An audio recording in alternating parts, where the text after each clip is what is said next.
Receiver અહીંયા મૂકી દીધું છે, કસ્ટમર હેરાન થાય છે. 500 ફોન કર્યા છે, WhatsApp ની અંદર મેસેજ નાખ્યો છે, 4 વાગ્યાની લાઈટ ગઈ છે, થાંભલેથી ગઈ છે, હજુ સુધી કોઈ આવ્યું નથી. અહીંયા આવ્યા તો રિસીવર આખું નીચે પડ્યું. સામે કેમેરો હે, ફોન ઉપર વાત કરતો હતો. તમારા ફોન ઉપર વાત કરતો, તમારો ફોન બંધ હતો. કેમેરો ચેક કરો. ફોન ડેડ હતો, ફોન ડેડ હતો. હજી હાલમાં નીચે પડ્યો છે. રાજકોટમાં સામાન્ય રીતે એવી માન્યતા છે કે બપોરે પબ્લિક બધી સૂઈ જાય, આરામ કરતી હોય, બપોરે દુકાનો બંધ હોય અને લોકો ઘરે સૂવા માટે જાય. પરંતુ આ જે દ્રશ્યો છે એ હવે કચેરીઓમાં પણ જોવા મળી રહ્યા છે. અધિકારીઓ સૂઈ નતા ગયા પરંતુ આરામ પર હતા અને રાજકોટમાં અન્ય વિસ્તારોમાં લાઇટ કાપી નાખી હતી કે કપાઈ ગઈ હતી. લોકો પરેશાન થઈને ફોન કરી રહ્યા હતા કે ભાઈ આવા ભર ઉનાળે લાઇટ વગર કેમનું રહેવું. ઉવડા છાપરી ફોન કરે પણ ફોન ઉપડે ક્યાંથી, કારણ કે અધિકારીઓએ તો રિસીવર જ સાઈડમાં મૂકી દીધું હતું. બાદમાં જે લોકો હતા એ ઓફિસ પહોંચ્યા જીઈબીને અને બાદમાં જે હોબાળો સર્જાયો એ જોવા જેવો હતો. શું હતી સમગ્ર ઘટના, તમામ વિશે વિગતવાર ચર્ચા કરીશું. નમસ્કાર, તમે જોઈ રહ્યા છો ચક્રવાત ન્યૂઝ. હું આપની સાથે હેમંત.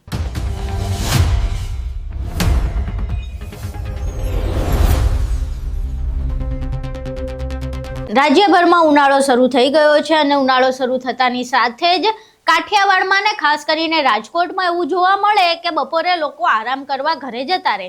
હવે આ દરમિયાન ભર બપોરે જીઈબી દ્વારા લાઇટ કનેક્શન કપાઈ ગયું.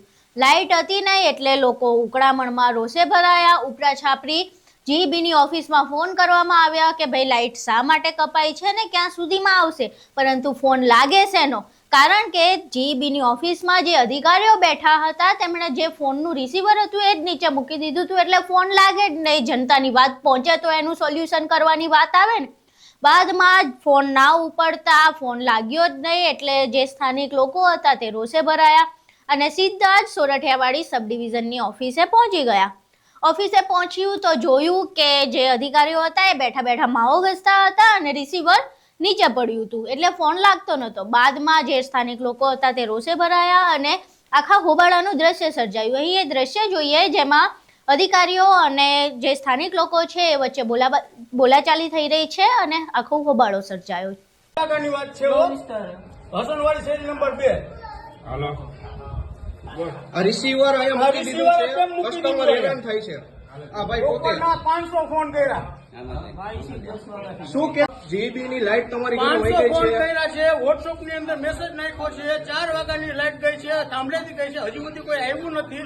અહીંયા આવ્યા તો રિસીવર આખું નીચે પડ્યું. તમારું શું કેવું છે? આ જીબી ને આટલી બેદરકારી હાવ. અરે ના કોઈને ઘરે નાના છોકરા હોય આવી રીતે આવે કોઈ જવાબ જ નહીં. જીબીને બિલ ભરો અટાણે કેમ ડાયરેક્ટ મેસેજ નાખી દે તમારો બિલ આવ્યું છે આજે, તો આ રીતે કેમ નથી કરતા કઈ? આપ શું કહેશો? રિસીવર નીચે પડ્યું છે, આપ શું કહેશો? સામે કેમેરો હે, ફોન ઉપર વાત કરતો હતો. તમારા ફોન ઉપર વાત નતો, તમારો ફોન બંધ હતો. કેમેરો ચેક કરો. ફોન ડેડ હતો, ફોન ડેડ હતો. તમે હજી હાલમાં નીચે પડ્યો છે.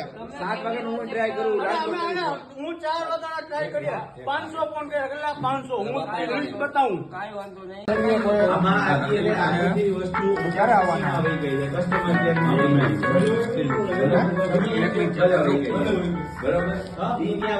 અહીં તમે એ દ્રશ્ય જોયું જેમાં સ્થાનિકો સબ ડિવિઝન ઓફિસે પહોંચ્યા છે, હોબાળો કરી રહ્યા છે કારણ કે લાઇટ કનેક્શન નહોતું મળી રહ્યું અને બીજી બાજુ અધિકારીની બેદરકારીના કારણે લોકો હેરાન પરેશાન થઈ રહ્યા હતા. કારણ કે અધિકારી એક તો ફોન નહોતા ઉપાડતા, જવાબ નહોતા આપતા અને લાઇટ ક્યારે આવવાની છે એ વિશે પણ કોઈ જવાબ નહોતો મળી રહ્યો એટલે લોકો રોષે ભરાયા હતા. ભર ઉનાળે આવી પરિસ્થિતિ સર્જાય તો કોઈ પણ લોકો સામાન્ય રીતે ગુસ્સે થાય એ વ્યાજબી બાબત છે, પરંતુ ગુજરાતમાં એવું કહેવાય છે કે 24 કલાક વીજ કનેક્શન મળી રહે છે, કોઈ જ તકલીફ નથી હોતી. તો પછી રાજકોટમાં આવી રીતે ઉનાળામાં ભર બપોરે વીજ કનેક્શન કેમ ગુલ થયું તે એક મોટો પ્રશ્ન છે. બીજી બાજુ પ્રશ્ન એ છે કે આવી રીતે અધિકારીઓ જો સ્થાનિકોના પ્રશ્નો જ નહીં લે અને આવી રીતે રિસીવર બાજુમાં મૂકી દેશે, કોઈ જવાબ જ નહીં આપે તો પછી સ્થાનિક લોકો જશે ક્યાં, પોતાની રજૂઆત ક્યાં કરશે અને કોને પ્રશ્ન કરશે? જો અધિકારીઓને સ્થાનિક લોકોની વાત જ નહીં સાંભળવી હોય, જો એનું નિરાકરણ લાવવામાં કોઈ રસ જ નહીં હોય તો પછી લોકો ક્યાં જશે અને લોકો કોને ફરિયાદ કરશે? આ સમગ્ર વિડીયો તમે જોયો, આખો હુબાળાના દ્રશ્યો જોયા. હવે આ સમગ્ર બાબતે તમારું શું માનવું છે? અધિકારીએ જે વસ્તુ કરી જ રિસીવર સાઈડમાં મૂકી દીધું અને બાદમાં જે પ્રકારેના દ્રશ્યો સર્જાયા તેમાં અધિકારીની સામે શું કાર્યવાહી થવી જોઈએ? આ સિવાય સ્થાનિકો દ્વારા જે પ્રમાણેનો હુબાળો કરવામાં આવ્યો તે કેટલો યોગ્ય હતો અને તે વિશે તમારું શું માનવું છે? તમારા મંતવ્યો અમને કોમેન્ટ બોક્સમાં જરૂર જણાવજો. વિડીયો પસંદ આવ્યો હોય તો વિડીયોને લાઇક કરજો, શેર કરજો અને ચેનલને સબસ્ક્રાઇબ કરવાનું ભૂલશો નહીં. નમસ્કાર.